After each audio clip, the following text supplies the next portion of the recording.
जाता है, मर के तो सबका ही चला जाता है भाई, चला गया।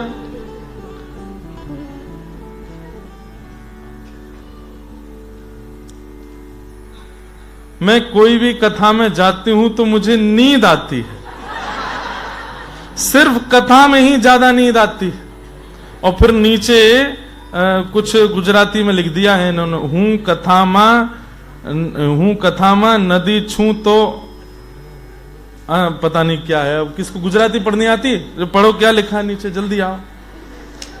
हूं कथा मा जाऊं छू तो नींद आऊ, ऐसे करके कुछ लिखा है, देखो।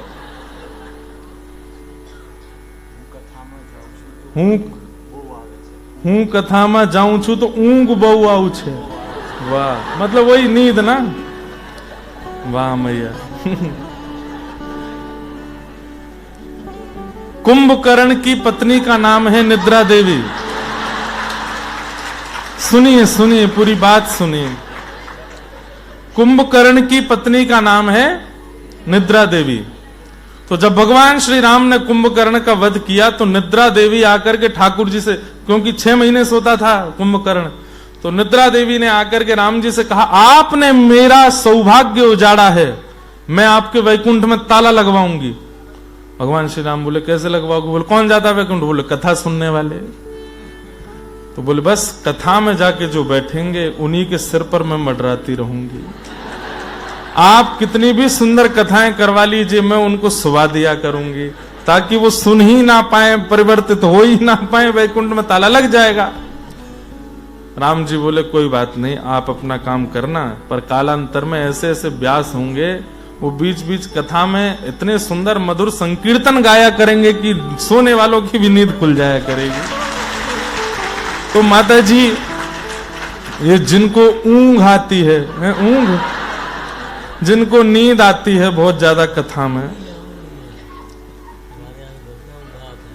कोई बात नहीं, बिल्कुल फिक्र मत कीजिए, आप कथा में आके सोइए, हम कथा रूपी लोरी सुनाएंगे आपको। बताइए, घर में बिस्तर पे नहीं आती, इतनी व्यवस्था में नहीं आती, पर कथा में आ जाती।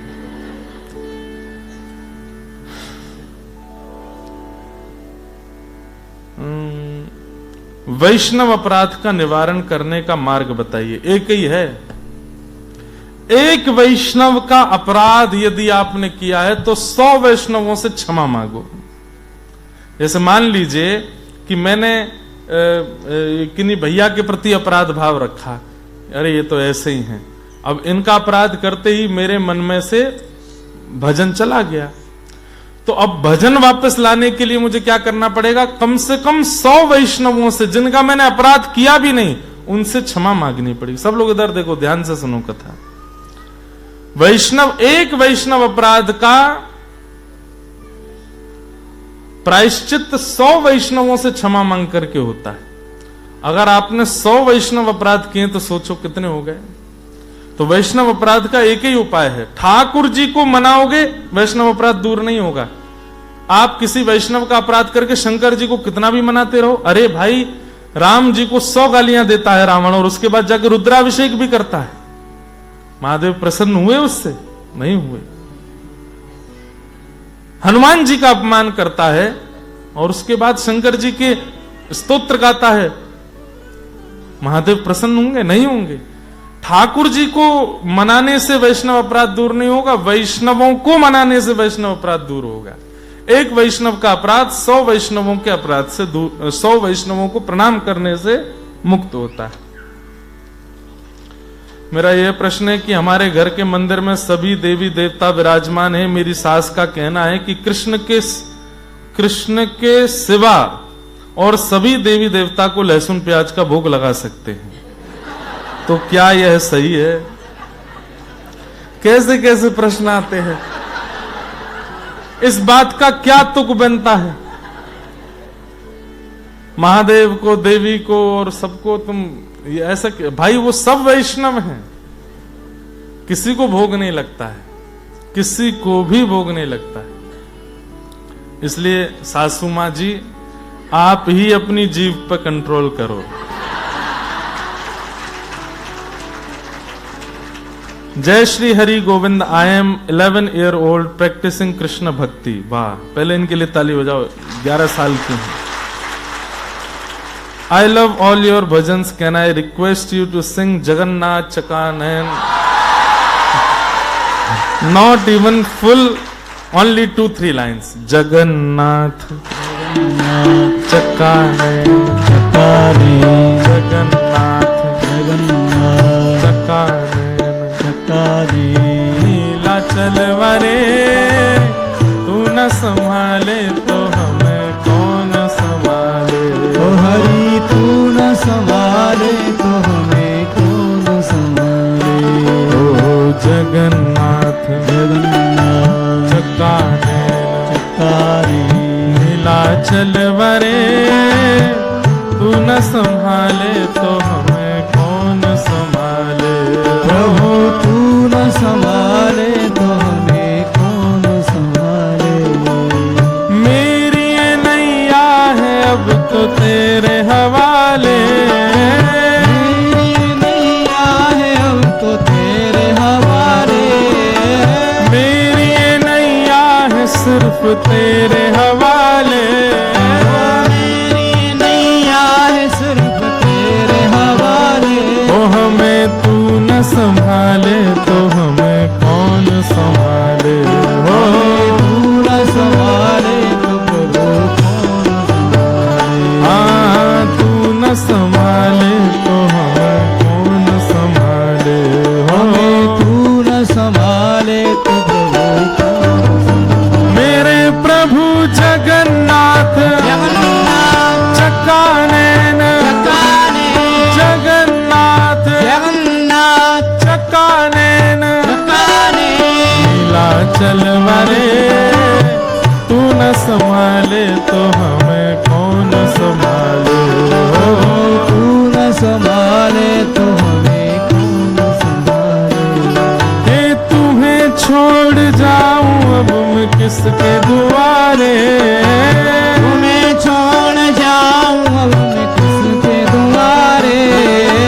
तुम्हें छोड़ जाऊं अब मैं किसके दुआरे। तुम्हें छोड़ जाऊं अब मैं किसके दुआरे। ओ हमें तू न संभाले तो हमें कौन संभाले। हो तू न संभाले तो हरि कौन संभाले। हाँ, तू न संभाले तो हमें कौन संभाले। हो तू न संभाले तो प्रभु कौन संभाले। मेरे प्रभु हमारे प्रभु हे जगत प्रभु सबके प्रभु मेरे प्रभु जगन्नाथ चकानैन, जगन्नाथ चकानैन, नीला चलवरे तू न संभाले तो हमें कौन संभाले। हो तू न संभाले तो हमें कौन संभाले। हे बलभद्र सुभद्रा संग आप विराजे। बलभद्र सुभद्रा संग आप विराजे। हाँ, बलभद्र सुभद्रा संग आप विराजे। बलभद्र सुभद्रा संग आप विराजे। हे जगन्नाथ स्वामी मेरे नैनों के तारे हो। नाथ स्वामी मेरे नैनों के तारे। हाँ, जगन्नाथ स्वामी मेरे नैनों के तारे हो। नाथ स्वामी मेरे नैनों के तारे। तो हमें तू न संभाले तो हमें कौन संभाले। हो तू न संभाले तो प्रभु कौन संभाले। हाँ, तू न संभाले तो हमें कौन संभाले। हो तू न संभाले तो हमें कौन सब गाओ। मेरे प्रभु जो लोग खड़े हैं उनको तो बहुत बहुत बधाई, क्योंकि महाप्रभु जी बहुत जल्दी बुलाएंगे आपको जगन्नाथपुरी। और जो लोग बैठे हैं वो बैठे ही रहो, खड़े मत हो। लेकिन बैठे बैठे गाइए और ऐसे जगन्नाथ चकानैन गाओ भाव से। मेरे प्रभु हमारे प्रभु जगत प्रभु सबके प्रभु हमारे प्रभु तुम्हारे प्रभु हम सबके प्रभु हमारे प्रभु ओ प्यारे प्रभु मेरे प्रभु जगन्नाथ चकानैन जगन्नाथ चकानैन चल वरे तू न संभाले तो हमें कौन संभाले हो। तू न संभाले तो हमें कौन संभाले। ओ तू न संभाले तो हमें कौन संभाले हो। तू न संभाले तो हमें कौन संभाले। तुम्हें छोड़ जाऊं अब मैं किसके दुआरे। तुम्हें छोड़ जाऊं अब मैं किसके दुआरे। दीन बंधु दया सिंधु नैनों के तारे।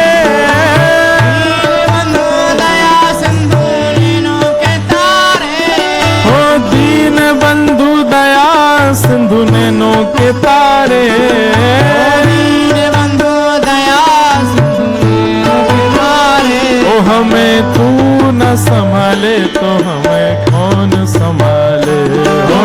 तू न संभाले तो हरि कौन संभाले। हाँ तू न संभाले तो हमें कौन संभाले हो।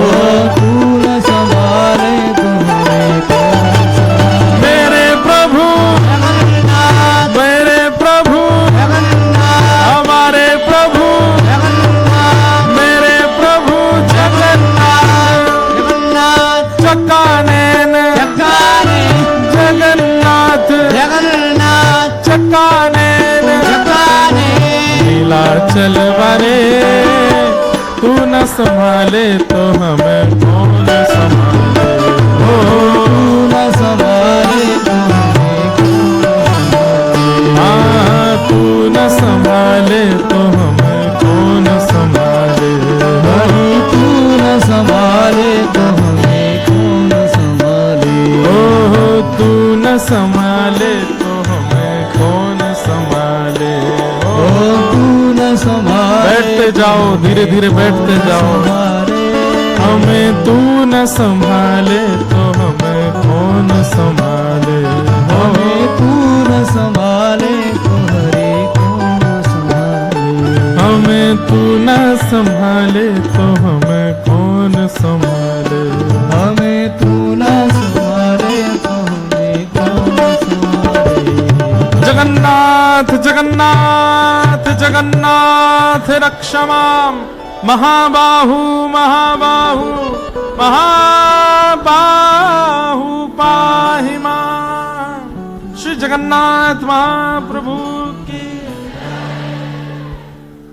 हम लोग जो 2 श्लोकीय गीता जो कि गोकर्ण जी महाराज अपने पूज्य पिताजी आत्मदेव जी को सुना रहे हैं उसे लेकर के यहां चर्चा कर रहे हैं, जिसमें हमने अभी तक 1 श्लोक 1.5 श्लोक की व्याख्या 2 दिनों में सुनी, जिसमें कुछ आज्ञाएं हुई। मैं पुनः दोहराते हुए उसको पूर्णता की ओर ले चलूं। देह स्थिमां सरुधिरे भिमतिं त्यजत्वम् जाया सुता दिशु सदा ममतां विमुञ्च पश्यानिशं जगदिदं क्षणभङ्गुनिष्ठं वैराग्यरागरसिको भवभक्तिनिष्ठ। दुख देने वाले 2 साधन अहमता और ममता, इन दोनों का त्याग करो। इन दोनों का त्याग करके संसार क्षणभंगुर है ये अनुभूति होने लगेगी। उसके बाद क्या करो? वैराग्य राग रसिको भवभक्ति निष्ठ, वैराग्य की ओर चलो। वैराग्य का मतलब मैंने बताया था, घर छोड़ना वैराग्य नहीं होता है। वैराग्य का मतलब सबके बीच में रहते हुए भी उनमें आसक्ति ना होना, उसको वैराग्य कहते हैं। राग रहित उसे वैराग्य। जैसे आपने मुझे माला पहना दी, अब मैं आपकी प्रशंसा पे प्रशंसा किए जा रहा हूं, ये तो बहुत अच्छे हैं, ये तो बहुत ही बढ़िया आदमी है। अब भले ही आप 100 गलत काम करते हैं, लेकिन फिर भी मैं यही राग है। किसी व्यक्ति के अत्यंत दोषों को भी भूल करके और केवल उसके गुणों का ही मंडन करते जा रहे हैं हम अपनी आसक्ति के कारण, इसी को राग कहते हैं। लेकिन चाहे आप मुझे माला पहनाएं, चाहे आप मुझे गाली दें, मेरे लिए आप सम हैं, यही वैराग्य है।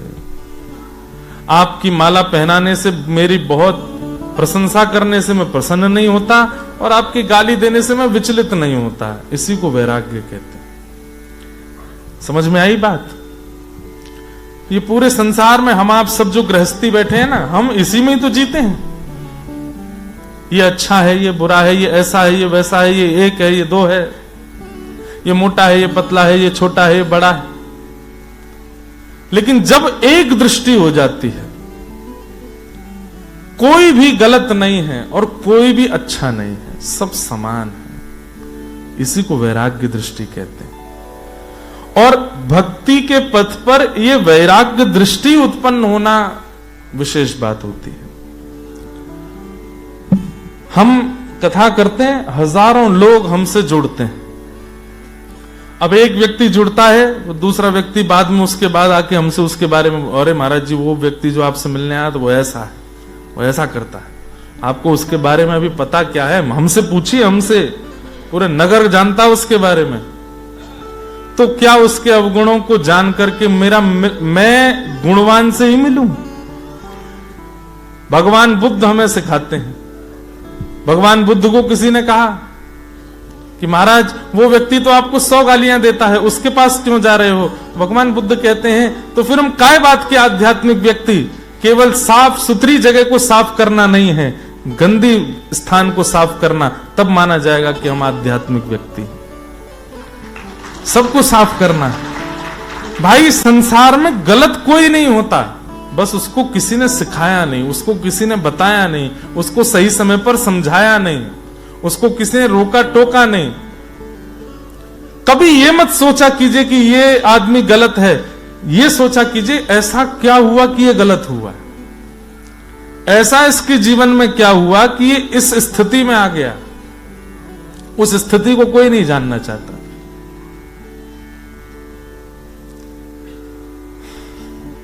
और ये वैरागी व्यक्ति ही करता है। ऐसा वैराग्य यदि हो तो पैंट शर्ट पहनने वाला भी वैरागी है, और ऐसा वैराग्य नहीं है तो भगवा पहनने वाले भी वैरागी नहीं है। भगवा पहनने वाले भी अगर ये सोच रहे हैं कि ये आते हैं हमको लाख दक्षिणा देते हैं, ये अच्छे हैं, और ये आते हैं ये हमको कुछ नहीं देते, ये अच्छे नहीं है, तो वो काय बात के वैरागी? वैरागी तो सबके लिए समान रहते हैं, सबके लिए एक रस रहते हैं। बादशाह अकबर वृंदावन गया, और वृंदावन में विराजमान अनन्य निप्रति स्वामी श्री हरदास जी महाराज, जिन्होंने श्री वृंदावन बिहारी लाल को प्रकट किया। वृंदावन कितने लोग गए आप में से? हाथ ऊपर करो, अब नीचे करो। कितने नहीं गए वो बताओ? आज तक नहीं गए आप लोग? आज तक नहीं गए? चलो हम एक बात कहते हैं,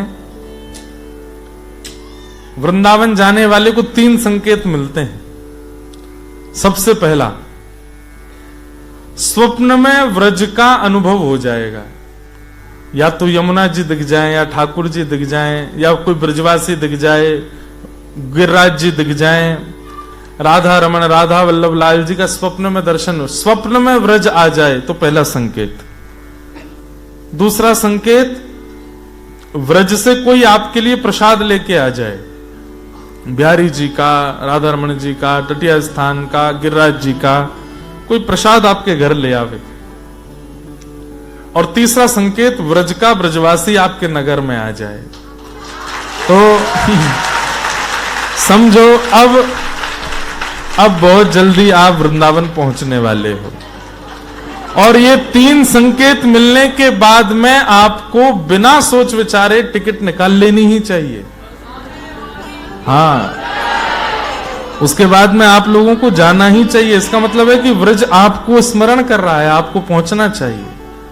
दोनों चीज हो सकती है कि आप या तो किसी कारण से पहुंच जाओगे और नहीं पहुंच पाए हो, तो अब काम धंधा तो जीवन भर करना है, डॉलर तो जीवन भर छापने हैं। अब आ ही गए हैं ऑकलैंड में ब्रजवासी, तो निकाल ही लो 1-2 महीना बाद की टिकट, पहुंच जाओ। और जो होगा सो देखा जाएगा। काम है, ये है, वो है, बीमारी है, हारी है, घर का ये टेंशन है, अरे सब देखा जाएगा। हम लोग क्या करते हैं, सब व्यवस्थित होगा तब ठाकुर जी के पास जाएंगे ना। अब व्यवस्थित होते हुए ठाकुर जी के पास जाओ, ठाकुर जी कहने आप संभाल लेना, हम तो आ रहे हैं, आप देख लेना। और देखना वो संभाल भी लेंगे। तो वृंदावन में श्री बिहारी जी, कुंज बिहारी लाल, उनको जिन्होंने प्रकट किया, ऐसे स्वामी श्री हरदास जी महाराज बैठे थे। तो कथा तो बहुत बड़ी है, पूरी नहीं सुनाऊंगा, पर अकबर के यहां पर बहुत अच्छा गाते थे बीरबल, और तानसेन भी बहुत अच्छा गाते थे। तानसेन जो थे वो स्वामी श्री हरदास जी के शिष्य हैं।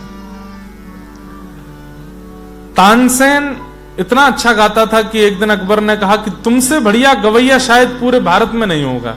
तो तानसेन ने एक बिंदु जल हाथ में लिया और एक बूंद जब गिरी तो बोला, मेरा गायन ये बिंदु के समान है और मेरे गुरुदेव स्वामी श्री हरदास जी का गायन इस सरोवर के समान है। आपने अभी सुना नहीं है उनको। तो अकबर बोला, अच्छा निमंत्रण भिजवाओ, हम सुनने के लिए तैयार हैं, हम सुनने के रिजवार हैं, उनको बुलाएंगे, अपने दरबार में गवाएंगे। तानसेन बोला, महाराज हमारे गुरुदेव जो है ना, वो आप जैसे राजाओं के दरबार में नहीं गाते। आप जैसे क्या किसी राजा के दरबार में नहीं गाते, वो तो महाराजा के दरबार में गाते हैं। ठाकुर जी को रिझाने के लिए गाते हैं और किसी के लिए उनका स्वर प्रकट नहीं होता। एक बात कहूं बंधु, मैं कहता भी हूं कथा में, कि अपने गुण का प्रयोग व्यक्ति मनोरंजन के लिए करता है, जनरंजन के लिए करता है। किसी को गाना आता है, किसी को गाना आता है तो वो सबको रिझाने के लिए गाने लगता है कि लोग वाहवाही करें, लोग मुझे सुनकर के प्रेज करें, लोग मुझे सुनकर के लाइक करें, मुझे फॉलो करें, मेरे फॉलोअर्स हो जाएं। अपने गुण का प्रदर्शन करने लगते हैं हम लोग। कोई गाना जानता है तो गाने का प्रदर्शन, कोई नाचना जानता है तो नाचने का प्रदर्शन, कोई श्रृंगार करना जानता है तो श्रृंगार का प्रदर्शन, कोई भोजन बनाना जानता है तो उसका प्रदर्शन। आजकल तो ये बहुत ज्यादा हो गया है। पर हमारी एक बात माने, आप लोग जो यहां बैठे हैं, आप में से अगर किसी के पास कोई बहुत सुंदर गुण है, उस गुण को सबसे छुपाओ और केवल इनको बताओ। जैसे मानो गाना आता है, कुछ सुंदर स्वर है आपके पास, आप फिल्मी भी गा सकते हैं, आप गजल भी गा सकते हैं, आप सूफी भी गा सकते हैं, हम सब गा सकते हैं, हमको सब गाना आता भी है। लेकिन अधिकतर इनकी सेवा के राग पद ही गाते हैं। क्यों? अपने गुण का प्रयोग इनको रिझाने में करो, वो भक्ति का सर्वोत्कृष्ट एक स्वरूप है। अपना गुण खोजिए, क्या आता है आपको ऐसा जिससे लोग खिंचे चले आते हैं आपके पास, उसको लोगों के लिए करना बंद कर दो, इनके लिए करना प्रारंभ कर दो। मैं कितने भक्तों के प्रमाण दे सकता हूं जिन्होंने अपने गुण से इनको रिझा के प्राप्त किया। कृष्णदास नाम के एक सखा थे श्रीनाथ जी के, इसी कलिकाल में आगरा गए थे सब्जी मंडी में कुछ सब्जियां लेने के लिए। तभी बहुत सुंदर स्वर सुनाई दिया। तो कृष्णदास जी का ऐसा स्वरूप था, वो कुछ भी अच्छा देखते थे तो उनको लगता था हमारे ठाकुर जी को ये वस्तु मिले। जैसे हम लोग मॉल जाते हैं शॉपिंग करने, तो वस्तु देख करके सोचते हैं ये घर के उस कोने में रखी जाएगी कितनी बढ़िया लगेगी, ये वाला कपड़ा मैं पहनूंगा कितना बढ़िया लगेगा, ये वाली ज्वेलरी हमारी माता जी पहने कितनी अच्छी लगेगी, ये वाला चश्मा हमारे पतिदेव पहने, ये वाला बैग हमारे बच्चे रखें, सबके लिए सोचते हैं। पर कई वैष्णव भक्त ऐसे होते हैं वो हर वस्तु में यही सोचते हैं कि ये हमारे ठाकुर जी के लिए कितनी बढ़िया होगी। ये अब जैसे हम न्यूजीलैंड में आज घूमने गए थे तो कई सारे पहाड़ पर्वत और वहां की स्थिति देख करके ऐसा लग रहा था कि हनुमान जी, मैं तपस्या करके हनुमान जी को प्रकट कर लूं, हनुमान जी के वरदान मांगो तो मैं कह दूं जैसे संजीवनी उखाड़ के ले गए थे लंका ऐसे ये क्षेत्र उखाड़ के ले चलो वृंदावन। और वहां क्या होगा, मैं ठाकुर जी गैया चराया करेंगे यहाँ पे, गाय चराने जाए करें नंद बाबा। अच्छा वृंदावन ऐसा ही था, वृंदावन और बहुत सुंदर था वृंदावन। इससे भी ज्यादा सोचिए त्रिलोकीनाथ भगवान, ये क्वींस टाउन भी भगवान ने ही बनाया है, न्यूजीलैंड भी भगवान ने ही बनाया है, इस पूरी संसार की रचना उस परमात्मा ने की है। वो परमात्मा व्रज जाके कहता है कि मैं व्रज को छोड़ के नहीं जा सकता। सोचो वृंदावन कितना सुंदर है। तो कृष्णदास जी आगरा गए, आगरा में एक बहुत सुंदर स्वर सुनाई दिया तो सोचने लगे आहा कितना मीठा कोई गा रहा है, हे नाथ मैं इस गायन करने वाले को उठा करके आपके पास ले चलूं गिरिराज जी ताकि आपकी राग सेवा हो सके। उस स्वर सुनते सुनते सुनते सुनते सुनते जब एक गली मोहल्ले में भीतर पहुंचे तो क्या देखा, एक नगर वैश्या गा रही थी और चारों तरफ उसके दीवाने बैठे थे, नाच रही थी, गा रही थी। कृष्णदास जी ने उसकी ओर देखा और मन में सोचने लगे इतना अच्छा कंठ, इतना अच्छा रूप, इतना अच्छा नृत्य, लेकिन देखो इन संसारी जीवों को रिझाने में लगी है। अगर ठाकुर जी को रिझाने के लिए चल दे तो इसको नाथ मिल जाएंगे। कृष्णदास जी खड़े हो गए तो कृष्णदास जी ने देखा जैसे कोई 10 रुपया उसके ऊपर चढ़ाता उस वैश्या के ऊपर तो वो उसकी ओर देखने लगती, कोई 50 चढ़ाता तो उसके बगल में जाके बैठ जाती, कोई और देता तो और आनंदित हो जाती।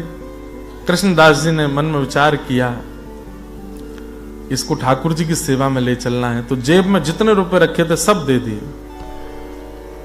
बोली इतना रुपया तो मुझे कभी किसने नहीं दिया, कौन हो भैया? बोले कौन हूं ये तो बाद में परिचय दूंगा, लेकिन मैं तुमसे कहना चाहता हूं मैं तो सेवक हूं, मेरे सेठ जी बैठे हैं। कहां? बोले ब्रजमंडल में, गोवर्धन में। तुम उनके लिए उनके दरबार में नृत्य करने चलोगी? उस वैश्या ने कहा अरे सेवक जब इतना दे रहा है तो सेठ तो जाने कितना देगा, उसको क्या पता थी सेठ कौन है। सज धज के श्रृंगार करके गोवर्धन पहुंची। जैसे ही श्रीनाथ जी के मंदिर में सामने खड़ी हुई, अभी टेरा आया हुआ था, पर्दा था, ठाकुर जी का भोग हो रहा है। कृष्णदास जी से पूछते कहां है सेठ जी? बोले यहीं है, बस अभी रुको, तुम तैयारी रखो, जैसी दर्शन मिले कुछ गाना, नृत्य करके दिखाना। उसको लगा कोई व्यक्ति होगा, कोई सेठ होगा, मोटे पेट वाला, विचित्र से अदा में बैठा होगा, पैसा लुटाएगा, पान खा रखा होगा। लेकिन जैसे ही टेरा हटा, आहा, कमल नयन घनश्याम मनोहर, कमल नयन घनश्याम मनोहर। आहा, कमल जैसे जिनके कटाक्ष नेत्र हैं जो नीचे की ओर देख रहे हैं। एक भुजा ऊपर है जिस पर गिरिराज धारण किए हैं और दूसरी भुजा कमर पर धारण की हुई है। ऐसी सुंदर श्री ठाकुर जी की गिरधर छवि देख करके वो उसने स्वप्न में भी नहीं सोचा था कि कभी ठाकुर जी के सामने खड़ी होकर गाएगी। आज अपने मन में विचार करने लगी, मैंने बचपन से आज तक केवल इन संसार के झूठे, पापी, कामी लोगों के लिए गाया। मेरा ऐसा कौन सा सद्भाग्य था कि मुझे बहला फुसला करके ठाकुर जी के सामने खड़ा कर दिया। उसे अपने ऊपर संशय होने लगा, मैं इस योग्य हूं कि मैं ठाकुर जी की सेवा करूं। टूट सी गई, मानो नेत्रों से अश्रु गिरने लगे।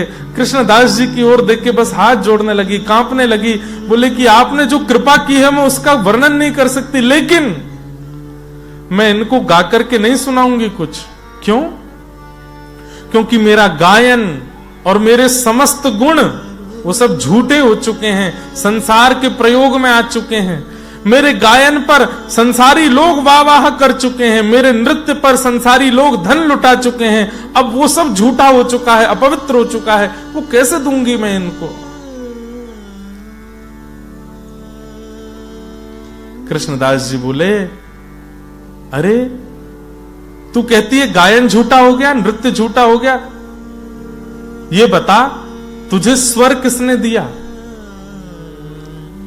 वैश्या कहती है, स्वर माँ ने, पिता ने। बोले ना, परमात्मा ने। माता पिता के तो कई बालक ऐसे भी होते हैं जो बोल ही नहीं पाते, ये स्वर यही तो देते हैं, ये रूप यही तो देते हैं, ये नृत्य की परिस्थिति या जो भी गुण लक्षण हमारे अंदर है वो कौन देता है? यही तो देते हैं। इनके द्वारा दी गई वस्तु का प्रयोग हम कहीं और कर रहे थे, वो झूठी कैसी हो सकती है? वो तो इन्हीं की है। अब चिंता मत कर, आज समय है, आज तक तो संसार के लिए रिझाया गाया, आज इनको रिझा। और तब वह वैश्या कहती है, मेरा कंठ अवरुद्ध है, मैं गा नहीं पाऊंगी, मेरे मन के भाव आप गा दीजिए। और तब कृष्णदास जी पद गाते हैं, बहुत सुंदर पद है बंधु, मुझे बहुत प्रिय है, मेरे साथ गाना। वो वैश्या ठाकुर जी के सन्मुख खड़े होके गा रही है, मेरो मन गिरधर छवि पे अटक्यो, मेरो मन गिरधर छवि पे अटक्यो, मेरो मन गिरधर छवि पे अटक्यो, मेरो मन गिरधर छवि पे। ओ ललित त्रिभंगी चाल पे चल के, ललित त्रिभंगी चाल पे चल के। बंधुओं, ललित त्रिभंगी किसको कहते हैं? ठाकुर जी के 3 अंग टेढ़े हैं। टेढ़े नहीं है, वो जानबूझ के टेढ़े करके रखते हैं। पहले दोनों चरण, दूसरा कमर और तीसरा मुखमंडल, इसलिए ठाकुर जी को त्रिभंगी कहते हैं। 3 प्रकार, 3 अंग जिनके भंग हैं। और उसमें ठाकुर जी चलते कैसे? एक चरण इधर, एक चरण इधर, टेढ़े मेढ़े चरण चलते हैं। ऐसी अदा ठाकुर जी की, आहा ललित गति विलास बल गुहास प्रणय निरीक्षण कल्पितो रुमान कृतमनु कृतवत्य उन्मदान्धा प्रकृति मगन के लयस्य गोपवध्व। भीष्म पितामह कहते हैं, आपकी वो टेढ़ी मेढ़ी चाल कोई देख ले महाराज निहाल हो जाता है। ललित त्रिभंगी चाल पे चल के, ललित त्रिभंगी चाल पे चल के, चिबुक चारू घड़ी ठट क्यों, चिबुक चारू घड़ी ठट क्यों, मेरो मन गिरधर छवि पे हट क्यों, मेरो मन गिरधर छवि पे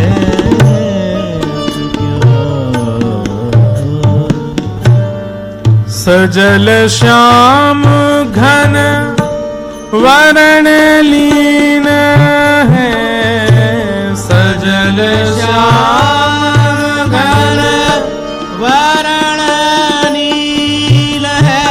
समझाऊं थोड़ा सा, कह रहे हैं श्याम सुंदर जिसका वर्ण कर लेते हैं, जिसको स्वीकार कर लेते हैं, उसकी स्थिति क्या होती है? फिर चित अनत न भटक्यो, फिर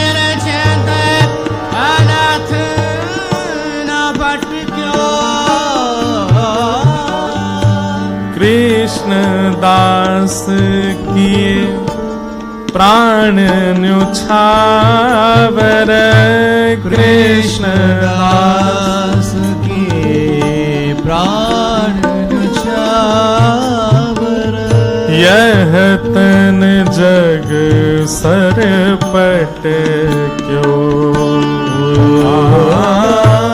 यह तन जग सरपट क्यों मेरो मन गिरधर छवि पे अटक्यो मेरो मन गिरधर छवि पे अटक्यो मेरो मन गिरधर छवि पे अटक्यो मेरो मन गिरधर छवि पे अटक्यो सजल श्याम घन वरण लीन है फिर चित अनत न भटक्यो। न्यूजीलैंड में रहने के बाद भी, ऑस्ट्रेलिया जैसे देशों में रहने के बाद भी अगर किसी का मन यहाँ की दुनियादारी में नहीं लगता है, यहाँ के बहुत आकर्षण में नहीं लगता है, यहाँ रहकर के भी वृंदावन की स्मृति चलती ही रहती है, तो यही मानिए कि ठाकुर जी ने उसको पकड़ लिया है। सजल श्याम घन वरण लीन है फिर चित अनत न भटक्यो। उसका मन और कहीं भटक नहीं सकता फिर। और जो ठाकुर जी के पास भी जाता है, कथा भी सुनता है, वृंदावन भी जाता रहता है, गुरुदेव के पास भी जाता है, लेकिन फिर भी भटक रहा है, उसको सब अच्छा लग रहा है, बाहर का सब देखना भी अच्छा लग रहा है, सब पहनना भी अच्छा लग रहा है, दुनियादारी भी अच्छी लग रही है, सारे छल कपट काम क्रोध सब बढ़िया लग रहे हैं, वो सब भी कर रहा है जो संसारी विषय भोग हैं। तो समझो ठाकुर जी ने उसको अभी तक स्वीकार नहीं किया, क्योंकि वे स्वीकार करें तो फिर चित अनत न भटक्यो। आज वो वैश्या ठाकुर जी को देख रही है और मन में विचार कर रही है कि नाथ ये तन तो बहुत अपवित्र हो गया है, आप मुझे स्वीकार कैसे करोगे। इतने में ही उस वैश्या के प्राण निकल गए और उसकी दिव्य आत्मा श्री ठाकुर जी में विलीन हो गई। मानो ठाकुर जी ने कहा देह अपवित्र हो सकता है, पर चैतन्य चित्त की जो आत्मा है वो अपवित्र नहीं, मैं उसे स्वीकार करूंगा। कृष्ण दास किए प्राण न्योछावर यह तन जग सिर पटक्यो मेरो मन गिरधर छवि पे अटक्यो। अभी अटके नहीं है हम,